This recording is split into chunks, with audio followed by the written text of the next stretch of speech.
Station के किनारे बने छोटे से झोपड़े में दो दोस्त रहते थे, गोटिया और मोटिया। दोनों कूली का काम करते थे। लाल कपड़े में लिपटी कूली की पट्टी उनके माथे की पहचान बन चुकी थी।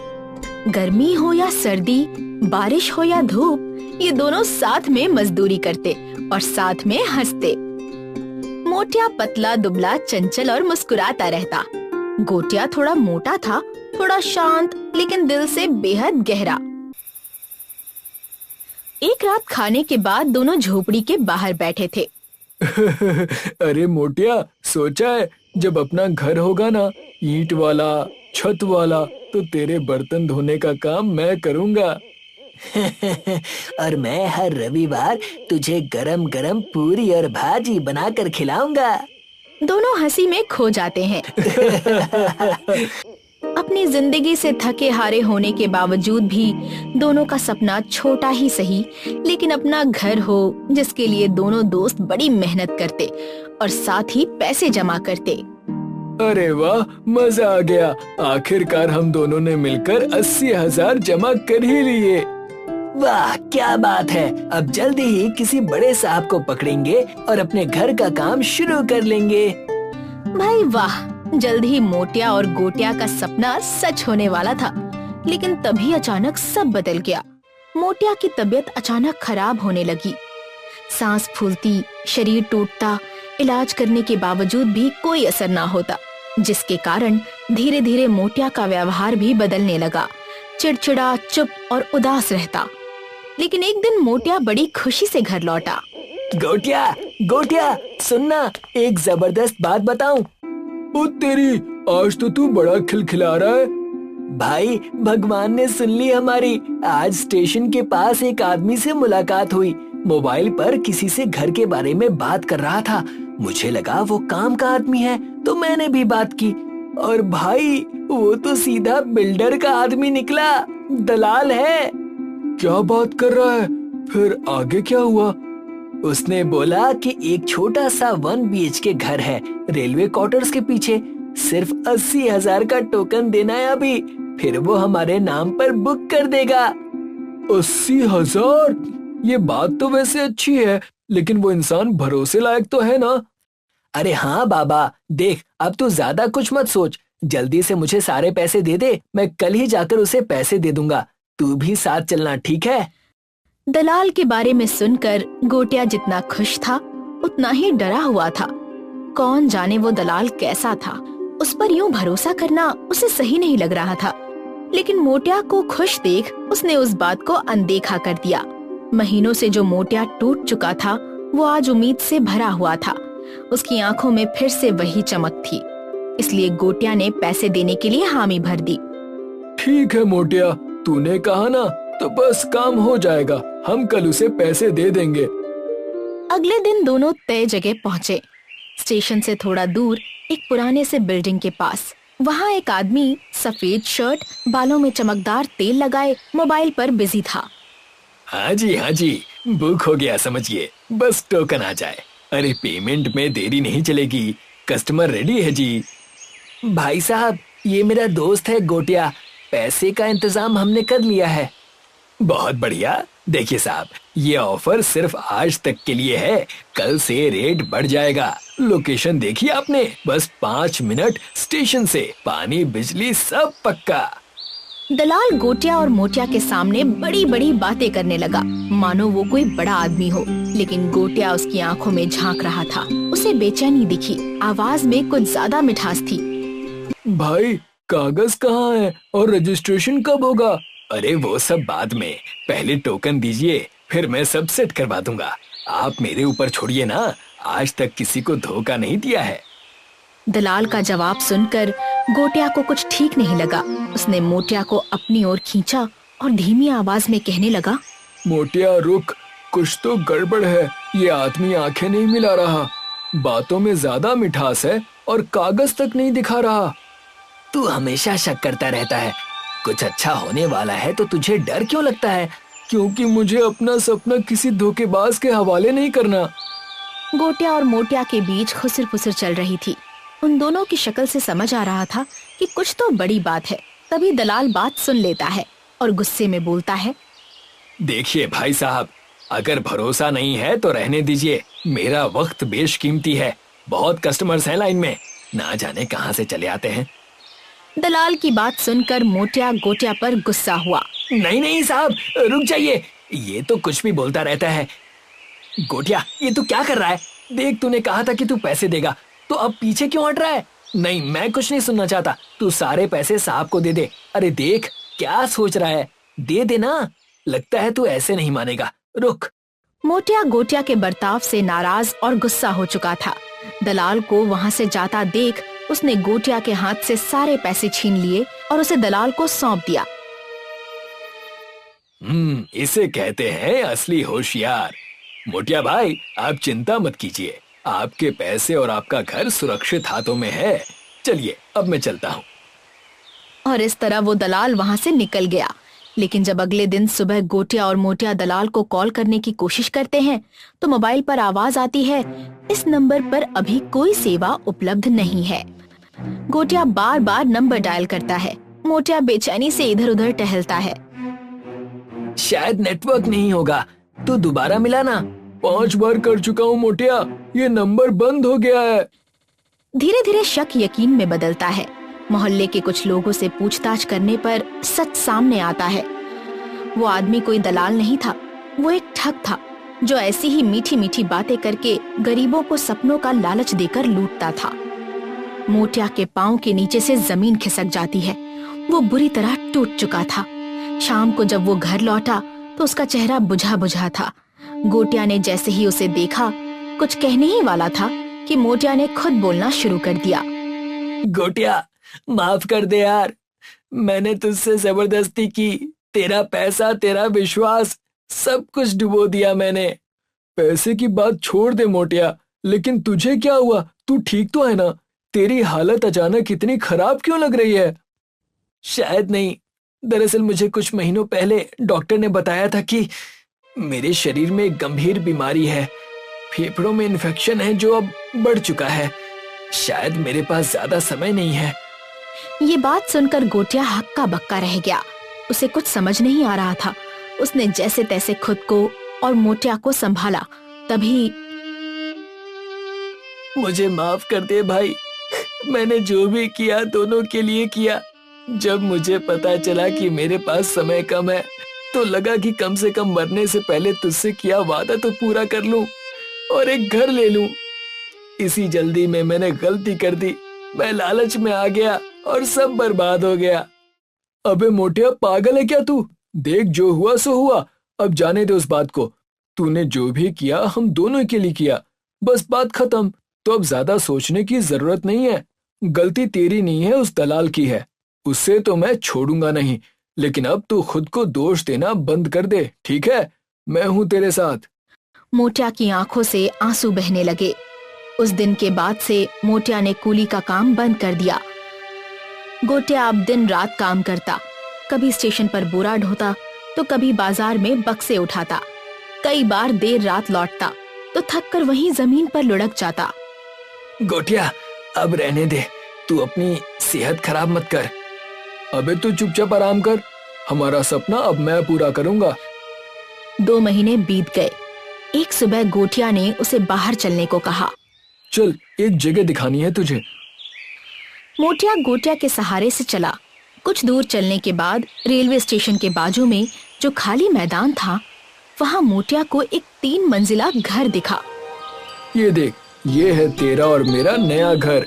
पक्के दीवारों का नहीं है, लेकिन मजबूत है, तेरी मेरी दोस्ती की तरह। आखिरकार गोटिया की रोज देर रात घर आने की वजह मोटिया के सामने आ ही गई। वो दिन भर मेहनत करता और रात को अपने दोस्त के लिए आलीशान झोपड़ा बनाने में जुट जाता। अपने गोटिया का ये प्यार देखकर मोटिया भावुक हुआ और वो दोनों शान से उस झोपड़े में रहने लगे। सुंदर नगर राज्य अपने नाम की ही तरह सुंदर था। वहाँ के राजा विक्रम सिंह अपने राज्य को बड़ी ही जिम्मेदारी से संभालते थे। राज्य अपने सांस्कृतिक, सामाजिक, राजनैतिक और आर्थिक स्तरों पर सुबल और परिपूर्ण था। राज्य के मंत्रिमंडल में एक से एक हुनरबाज, चतुर और साहसी मंत्री थे। उन मंत्रियों में से 3 भाई जयनाथ, विजयनाथ और सुजयनाथ थे। जयनाथ सबसे बड़ा, मझला विजयनाथ और सबसे छोटा सुजयनाथ था।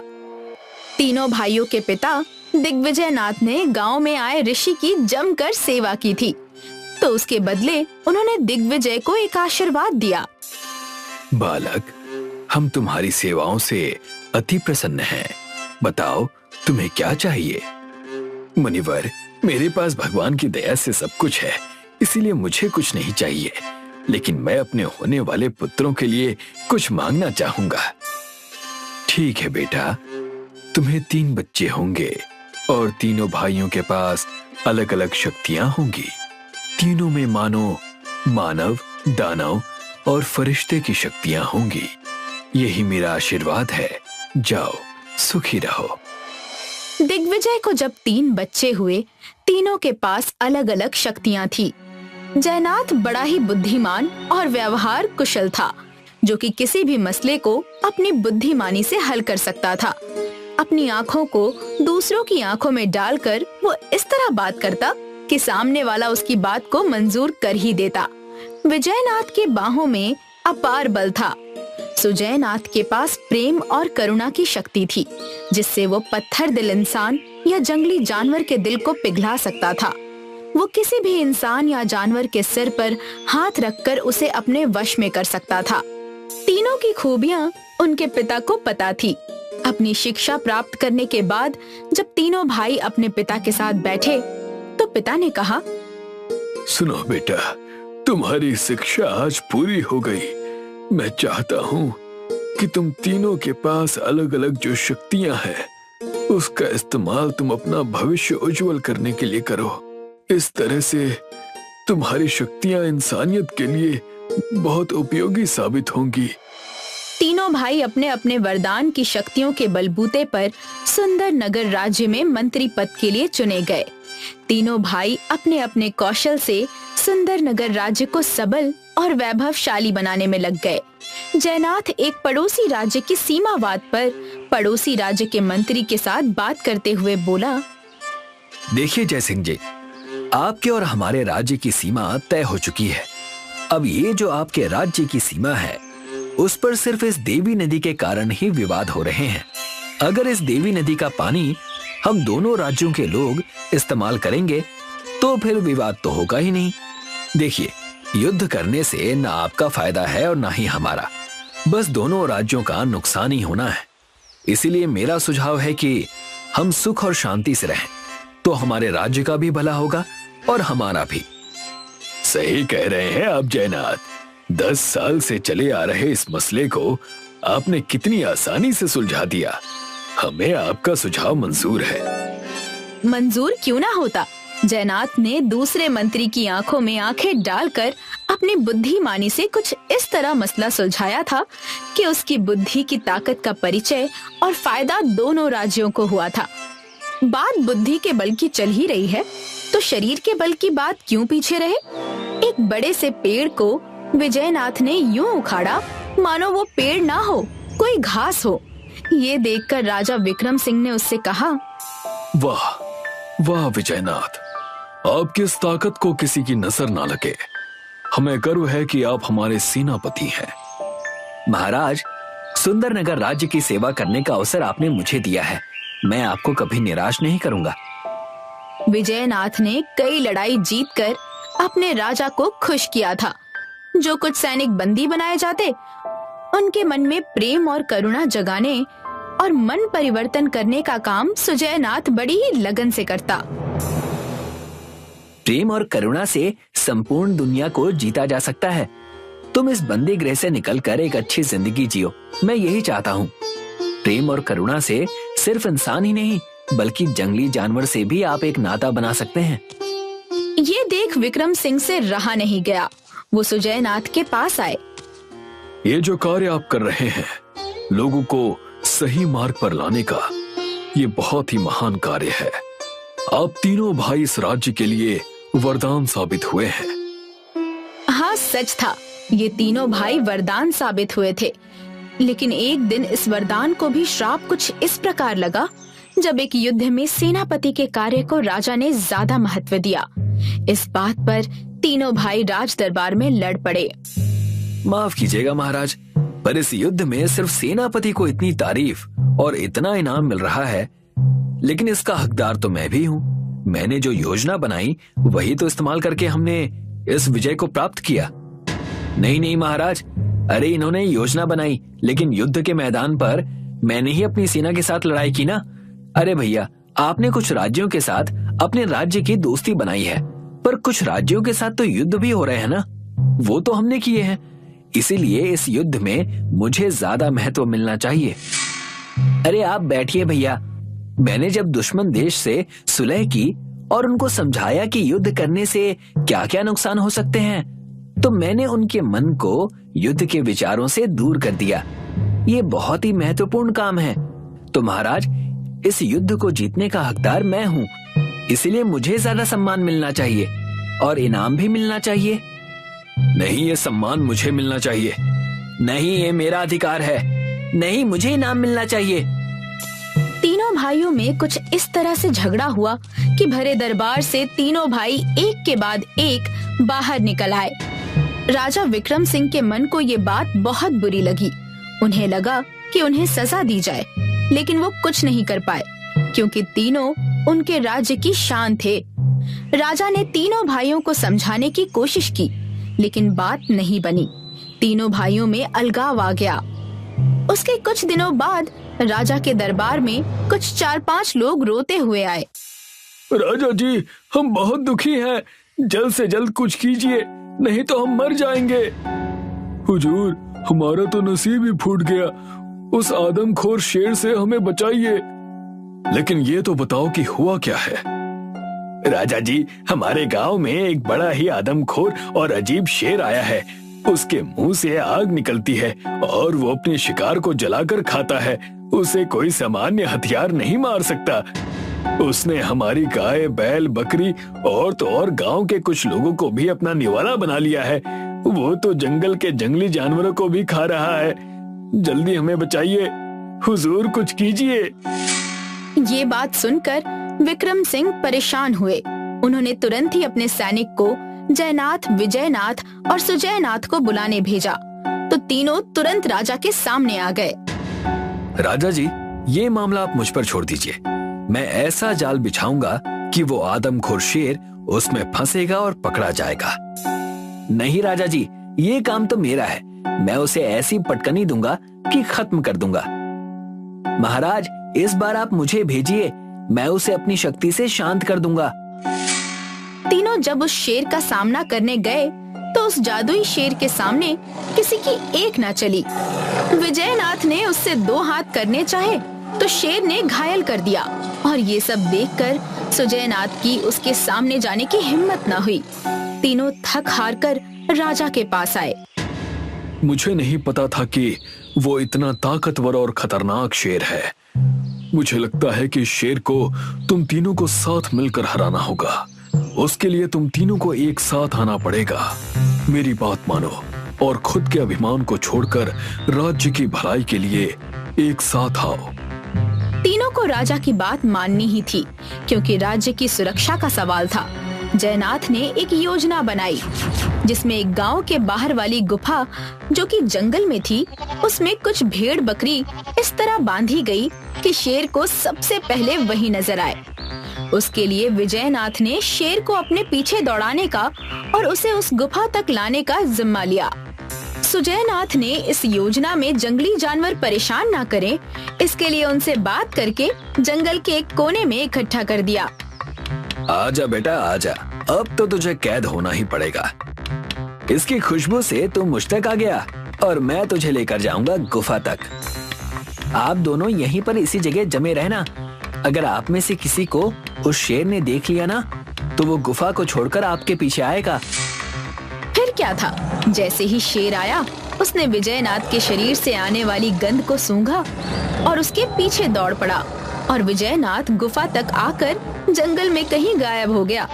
तभी शेर की नजर गुफा में बंधी भेड़ बकरी पर पड़ी और शेर गुफा में घुसा। तभी विजयनाथ ने एक बड़ा सा पत्थर गुफा के दरवाजे के सामने गिरा दिया और शेर गुफा के अंदर ही अटक गया। तीनों अपना काम कर राजा के पास आए तो राजा ने उनसे कहा, देखा आप लोगों ने एकता की ताकत। एकता में जो ताकत है वो हमें किसी भी संकट से बचा सकती है, इसीलिए आप तीनों भाई हमेशा एक साथ रहिए। राजा जी, हमें अपनी गलती का एहसास है और साथ रहने की ताकत समझ आ गई है। आज से हम तीनों साथ रहेंगे